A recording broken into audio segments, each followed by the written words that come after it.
Hello, good morning. Welcome to my online classes. Amazing Animals.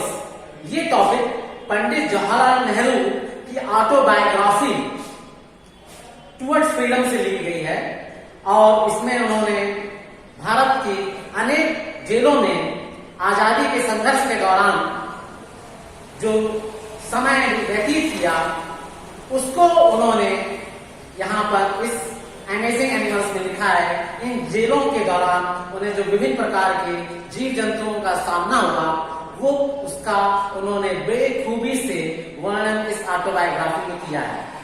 Nehru ji लिखते हैं, autumn again was pleasant and so was the winter. पतझड़ पहले की तरह फिर खूबसूरत था और इसी तरह ठंडी का भी महीना एक्सेप्ट व्हेन इट रेन, सिवाय कभी कभी जब जेलों में बरसात हो जाती तब थोड़ा सा अजीब लगता था। With thunder and rain and piercing cold winds one long for decent habitation. क्योंकि जब ठंडियों में चुभती ही बरसात हो और गर्म भरी ठंडी हो तो हर व्यक्ति की चाहत होती है कि वो कोई खूबसूरत और आरामदेह मकान में रहे। Occasionally there would be a hailstorm. With hailstorms bigger than marbles coming down on corrugated iron roofs and making a tremendous noise. और कभी कभी जब ओले गिरते थे तो जेलों की वो नालीदार छतें जो कि सीमेंट की चादरों से बनी होती थी बहुत जोर से शोर करती थी और कभी कभी तो ऐसा लगता था कि जैसे बम गिर रहे हों ऊपर से। I remember one day particularly, it was 24th of December 1932. Nehru ji कहते हैं मुझे 24 दिसंबर 1932 का वो महीना खास याद रहेगा। There was a thunderstorm and rain all day. पूरे दिन बादल कड़कते रहे और बरसात होती रही। And it was bitterly cold और काफी कड़ाके की ठंड थी। Altogether it was one of the most miserable day. हालांकि मेरे लिए बहुत ही परेशानियों से भरा दिन था। From the bodily point of view that I have spent in a goal, और ये देखा जाए तो मुझे शारीरिक रूप से ये भी बहुत कष्ट से भरा दिन था क्योंकि मुझे ये दिन जेल में बिताना पड़ा। In the evening it cleared up suddenly and all my misery departed. और शाम को जो है सब कुछ मौसम साफ हो गया और मेरा कष्ट भी दूर हो गया।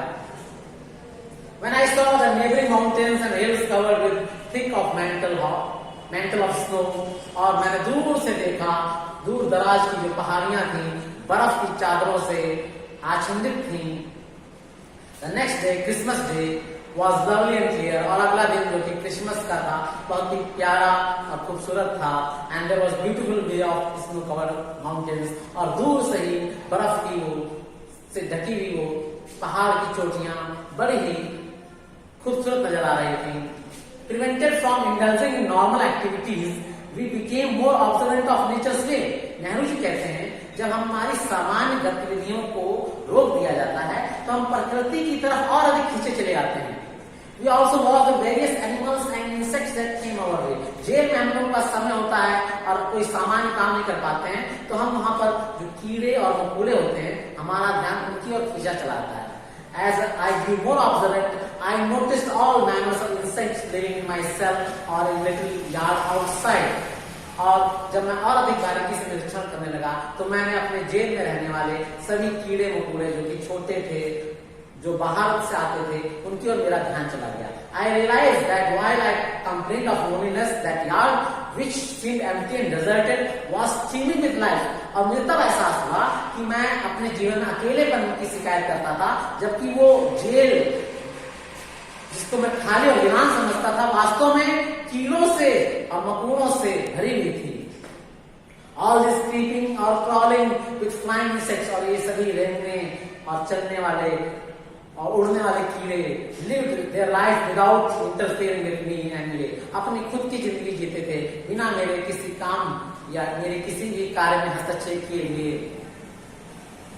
And I saw no reason why I should interfere with them. और मुझे भी इसके कारण समझ नहीं आता कि मैं क्यों उनके कार्यों में और उनके कामों में दखलअंदाजी करूं। But there was a continuous war between me and bedbugs. लेकिन एक लगातार युद्ध जैसी स्थिति मेरे और खटमलों के बीच में और मच्छरों के बीच में चलती रहती थी। कुछ हद तक मक्खियों के बीच साथ भी मेरी लड़ाई होती रहती थी। I tolerated rats and hornets and there are hundreds of them in myself. मैं मधुमक्खियों, बर्रों को ज्यादा छेड़ता नहीं था। हालांकि मेरी जेल में हजारों मधुमक्खियां और बर्रे थे। And there had been a little tiff between us when inadvertently I think a wasp had stung me. और एक बार मेरे और उनके बीच में हल्की सी मनमुटाव हुआ जब अनजाने में मैंने सोचा कि एक बर्रे ने मुझे काट लिया है। There had been a little tiff when inadvertently I think a wasp had stung me. In my anger I tried to exterminate the lot. अब गुस्से में आकर मैंने सभी बर्रों को वहां से खदेड़ने का सोचा। But they were put a brave fight in defense of their temporary home. लेकिन उन्होंने बड़ी बहादुरी और बड़ी ही हिम्मत से मेरे इस रुख का सामना किया। Which probably contained their eggs, क्योंकि इन बर्रों के अंडे मेरी जेल के कमरे में थे, इसलिए वो वहां से भागने के लिए तैयार ही नहीं थे।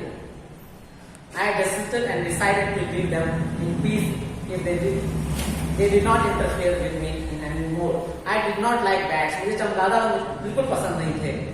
नेक्स्ट वीडियो में नेहरू जी की ये इंटरेस्टिंग बायोग्राफी अमेजिंग एनिमल्स के बारे में और जानेंगे। Till then good bye.